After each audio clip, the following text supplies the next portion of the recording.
ከልጄ ቅዱስ ቁርባን የተቀበልኩ ቀን ግን ለኔ መጀመሪያው ብዬ የምለው የሚያስደስተኝ ቀን ከልጄ ቅዱስ ቁርባን የተቀበልኩ ቀን ነው።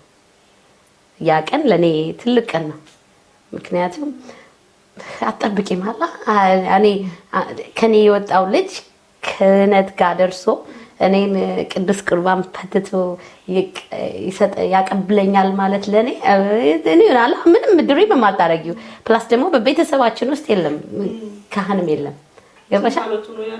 10 ዓመት ሲቀበል መጨረሻው ነው መሆኑ የሚያሳምረው ጅማሬ ላይ ስለሆነ እሱ ነው የኔ የደስታ ቀን።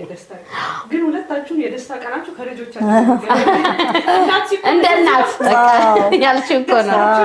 የልጅ ነገር አለ እኮ በራሳችን የኔ ብንጠይቃለ ግን የሚበልጠው አንደኛው ስለተጠየቀ ነው። እግዚአብሔር ይመስገን።